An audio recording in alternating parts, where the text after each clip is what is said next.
In order to prepare you for your edTPA pre-plan meeting that's coming up soon, we wanted to do a walkthrough of the edTPA pre-plan so that you can be best prepared in leading your meeting when we have our one-on-one time together. So we're going to talk through the different components on the pre-plan form. So first, very self-explanatory, add your name, the initials of your focus learner, the age of your focus learner, what grade level they're in, and the primary disability as indicated on their IEP. It would also be helpful for us if you could explain the delivery model. Will it be face-to-face, remote, synchronous, or asynchronous? The first bit of information that you're going to include on the box to the right is all information about your focus learner. So you are going to describe the focus learner's primary disability as identified in the IEP. Next, you're going to describe the learner's strengths and challenges that could be or have potential impact on instruction for the learning goal. Potential impacts could be, if I'm teaching reading, I could say that my learner has a strength in decoding, but they have a challenge when it comes to answering inferential comprehension questions. So depending on what I'm planning for my learning goal, I want to include what I know my learner is really strong in that particular area with, and then also areas that I might think could be a challenge for them. Up next, we have the learning goal. So because you've been teaching in your content area 1 for a little while now, you're going to think about what academic skill might I be teaching?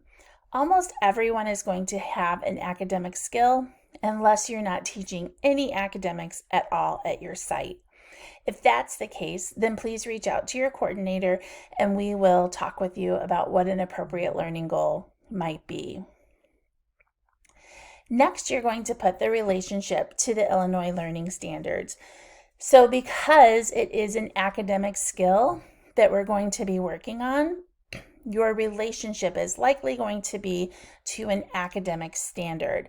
So whether that's a Common Core standard or an essential element, you're likely going to have an academic standard here. You may be working on social emotional needs, but there'll be a place for you to discuss that in your plan supports later.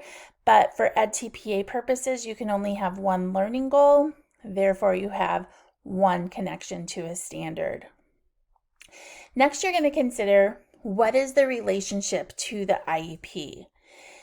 Does your learner have a specific goal or objective that aligns to what you plan to teach in your learning goal? If yes, check here, and then you would write whatever that IEP goal or objective is. If your learner doesn't have a specific connection to the IEP in terms of their goals or objectives, then you're going to think about what are the plan supports or accommodations and modifications that are listed in the IEP, and you're going to discuss those here and consider how those accommodations or modifications, referred to as plan supports in edTPA language, will help your learner to achieve the learning goal. Next, you're going to consider baseline data. I encourage you to look at the edTPA definition of baseline data that you can find in your glossary. So they describe baseline data very broadly, and it's really any information that you have that shows a readiness for what you're about to teach with your learning goal. This could be standardized assessments, it could be curriculum-based assessments or measures that you've used in your classroom, and it could even be daily data from your lesson plans. So because you're teaching your edTPA in your first content area, you likely have established some baseline data from previous lessons that you've taught that would perform as evidence of how your learner is doing and suggest that they are ready for the learning goal that you have intended. So in this first section, you're going to say the tools that you used and the dates that were administered. So if it's learner performance data on your lesson plans, you would put that here with the dates. If you were doing a progress monitoring probe, you could put that there as well as the date.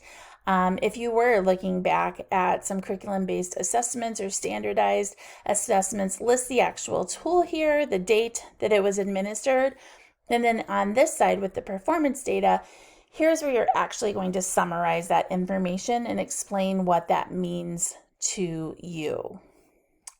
Up next, we have the planned supports. So planned supports are anything that you are considering to help support your focus learner achieve the learning goal. This could be adaptations to the learning environment. Maybe it's the way you're choosing seating or lighting. It could be instructional strategies. Perhaps you're teaching a new strategy like cover, copy, compare. It could be the materials that you're using that are engaging. Maybe they're textured or tactile, different accommodations, modifications that you would use, assistive technology, the types of prompts or scaffolding that you would use. Here you'll say what you're planning to do, and then on this column, it would be a connection to the IEP. If it's not specifically connected to the IEP, you would put not applicable. The next area that you'll consider as part of your pre-plan is the communication skill. This is the specific way that communication will be used by your learner to participate in the learning task or to demonstrate learning towards the learning goal. The skill can focus on understanding or interpreting communication or on its actual use. So here we have the communication skill. You will identify the skill and the ways in which your focus learner will use the communication skill during your learning segment. So here you'll state the communication skill, and there are examples above that it could be retelling a story, explaining a mathematics problem-solving strategy, answering questions, appropriately expressing frustration, requesting assistance, etc. And then here you'll explain how your learner will use the communication skill during a lesson. So for example, if your communication skill was to appropriately express frustration, you would have your skill here, and then you would have them use that by being able to use a strategy when they found that they were getting upset during a learning segment. So say math, for example, is the academic area where you're teaching, but your learner becomes easily frustrated. So perhaps you've included a communication skill of helping them appropriately express their frustration. They would use that during math time as opposed to ripping up their work, putting their head down, etc. Then consider your academic language. Remember, it's both that content and concept vocabulary. How is your focus learner going to use this vocabulary? So here you consider content vocabulary, concept vocabulary, how your learner will use it. Then how will you support your learner to use those communication strategies? So it could be vocabulary development, you're modeling, you're offering guided practice, you have materials such as graphic organizers, dictionaries, spell check, assistive technology, etc. Finally, we're going to look at alignment. And you'll see here how this table is broken up. If there's one box, then that means there's only one connection. If there are several boxes, that means you will have several components that you need to complete. So for our learning goal, you'll include one learning goal that's for the entire learning segment. So if you're working on reading comprehension of inferential questions, that is your learning goal for the 5 days that you will be teaching. Then you will have one IEP goal or objective that also aligns to the learning goal. Remember, if you don't have a direct connection to an IEP goal or objective, that's totally fine. You will just make connections to the IEP through the plan supports. For your standard, you're going to have one standard for the entirety of the learning segment. So again, you're going back to what was your learning goal, and then you will include that learning standard that best matches for the entirety of those 5 lessons that you're teaching. Next, you'll include your 5 lesson objectives. Here we're just wanting you to draft out, what do you think the 5 lessons that you will teach? Here really consider your scaffolding and your sequence. Where will you begin and where will you end? You will have one communication skill.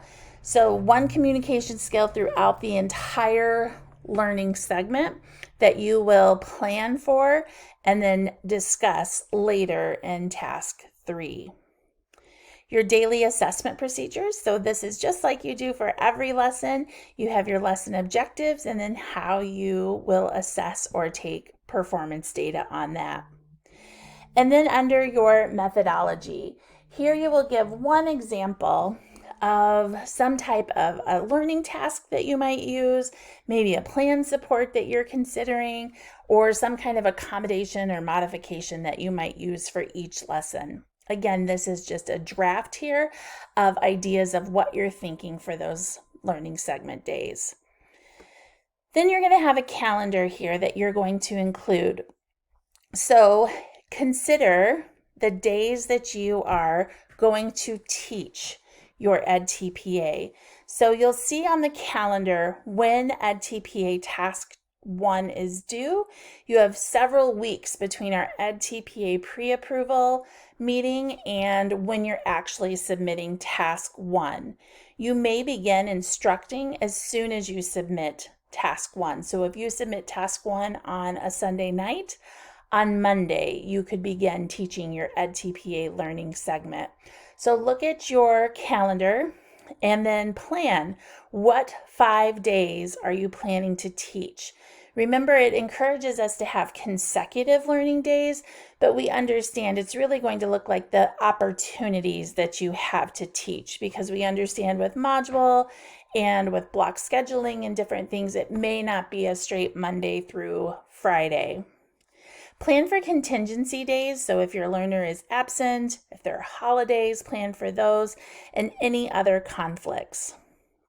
Also include in your commentary for yourself, when are you planning to do your commentary writing, and put in those submission dates on your calendars for tasks 1 and 3 so that you can evidence that you're really thinking about when are you going to complete each part of the edTPA. Finally, here it will show you how you will earn your 10 points for this edTPA pre-plan meeting. So you will need to bring with you an IEP at a glance for the focus learner that you have. A collaboration log can just be any kind of evidence that you have between you and your cooperating teacher as you're discussing what would be appropriate for you to be teaching during your edTPA learning segment. You need to have video permission form if your district requires that, along with permission from your cooperating teacher that what you're planning to teach is appropriate. You will have that calendar with you that was just discussed above. You'll have your baseline data, so what evidence are you bringing with you that it's appropriate skill that you're going to include for your learning goal and those 5 lessons. You're going to bring written questions with you. So be prepared to lead the discussion. Come with questions that you have that require clarification. And then again, you will be the one leading this discussion. Since this is your learner, you'll be talking us through all of the components and really evidencing that you came prepared to this meeting. If you have any questions, please reach out via Flipgrid or send an email, and we would be more than happy to address those before we have your pre-plan meeting. Good luck!